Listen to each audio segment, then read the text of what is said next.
Iyon no, what's up mga kalokotoy no? So, ito may bago na naman tayong maintenance sa laptop natin kasi hindi naman porket ginagamit mo tong laptop na to everyday or araw-araw, pang work mo, pang games mo, pang lahatan no. So, kailangan din natin siya i-maintenance. So, ang laptop ko nga pala is ayan, Intel Core i5 no. Nasa 13th gen na nga yata tayo. Ako nasa 7th gen GeForce GTX no, yung 1060 itong GPU ko.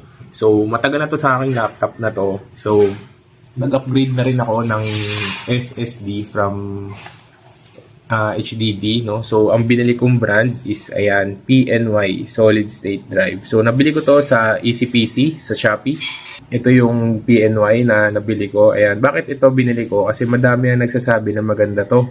Tapos, may nakalagay pa siyang warranty dito. 3 years limited warranty sa US. Sa Asia naman, 3 years limited warranty for full details. pny.com.tw. So, kailangan siguro natin i-register tong PNY. So, bakit ito binili ko? Ito kasi ang closest sa Samsung na Evo. Ayan. Kung yung write speed nito is nasa 500, read-write speed up to 530. Write speed na natin ay 515 MB. 1 TB, no? Nabili ko to parang 2.4 kasi nasa 3,000 to eh. Ito solid state drive. Pero kasi naka SSD na din tayo sa bootable. Ito naman is parang upgrade na lang natin kasi mainit na din dito. So yung upgrade na gagawin natin ngayon is ito nga, magpapalitan tayo ng SSD. Yan, sa HDD natin. And then is papalinis ko tong laptop kasi ang laptop pala, no, kala ko para sa amin lang ng mga janitorial, no, na mayroong tinatawag na deep cleaning. So ito palang laptop na to is meron na rin siyang tinatawag na deep cleaning. So, yun yung gagawin natin for today's video. So, yan yung laptop ko, no? Inabot na ng ilang taon. So, sabi ni Kuya Mel, natuyo na daw yung thermal paste ng, parehas Kuya Mel? GPU tsaka CPU. Ayan, so, pag hindi ko yan pa-deep cleaning kay Kuya Mel o hindi na-check, maaaring gumastos ako ng ilang libo na naman para lang mapagawa yan. So, maganda pala yung ginagawa ni Kuya Mel na may deep cleaning. So, ano ba recommendation mo nito, Kuya Mel? Ilang buwan? Once a year lang. So once a year lang pala to. So, itong akin kasi, since nabili ko siya up to now, to present, 2023, walang nangyaring ganyan. So, kung nakikita mo, tuyot na. So, yun na kailangan nating ingatan. So, sabi ni Kuya Mel, marami daw error na magagawa yan sa mga bigla na lang mag-i-error. Sinapansin ko rin sobrang init. So, hindi ko alam na may deep cleaning. Kay Kuya Mel ko lang nalaman na may mga deep cleaning na pala ang laptop. So yan, makita na namin. Natutuyo. SSD pa lang yun. Nagpalit kasi ako ng SSD. Sabi ni Kuya Mel, for recommendation na nga yung deep cleaning. So SSD on para sa boot up. So sabi ni Kuya Mel, nakita niya yung pans nga. Ayan, kung nakikita niyo rin yung pans ko, may gagawin pa yata si Kuya Mel dito. Ayan, lilinisin. So lumamig kasi yon. So inisip ko wag pagawa. Pero inisip ko rin yung sabi ni Kuya Mel na baka nga daw magkaroon ng error or huminto na. Kasi sobrang dry na. Ayan, pinupunasan na ni Kuya Mel. Dry na. So, itong part na yan, wala nang laman yung gitna. Tuyot na. Stuck pa yan ng kanyang thermal paste. Ayun. So, tuyot na pala yung thermal pad ko. Hindi pala dapat ganyan ang itsura. Ayan, madali na ma-peel off. Hindi, tumitigas kasi ito. So, yun ang kailangan gawin. So, yung contact ni Kuya Mel, lalagay ko na lang sa description, ha? Bahala na kayo mag-usap niyan. Sa pricing, bahala na rin kayo. Kasi depende sa location. So, ako kasi ay nasa Taguig na. So, yun yung pinapalitan. So, ito yung pad, no? Yung nakalagay doon kanina. Tuyot na siya. Ayan, no? Kung ano mo, tuyot na. So, mamaya daw papahawak sa akin ni Kuya Mel yung difference. Ito parang wala na talaga. Ito rin yung nag-cause ng overheat ng laptop nyo yan. Kailangan nyo magpa-deep cleaning. So, yun na. Nanunuot nga yung dumi sa fins. So, lahat siya, oh.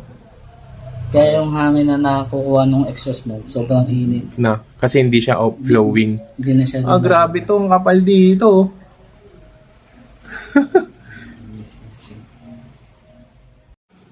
So, ito yung bagong thermal pad na ilalagay ni Kuya Mel. Ayan.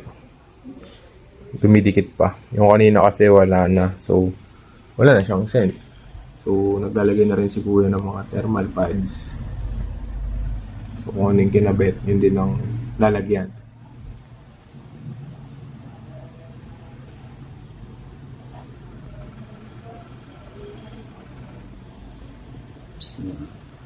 Yun yung thermal paste niya, kuya, no?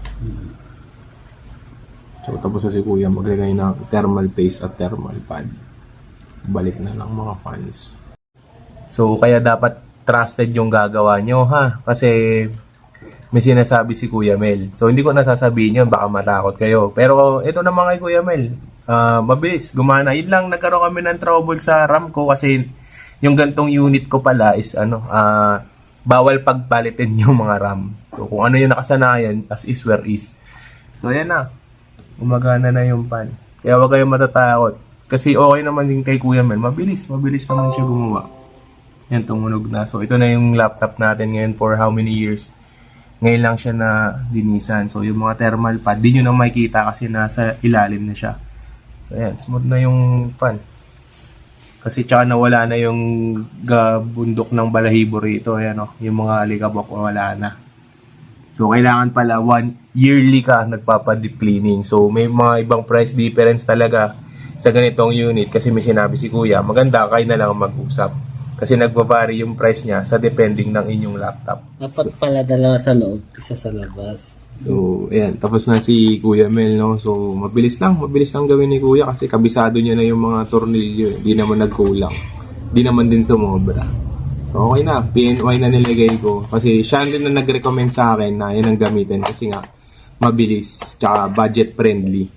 Ayan. So, sana lang magtagal. Kasi yung existing ko, ito. Ayan. Seagate 1TB din. So, sa stress test ni Kuya, goods na.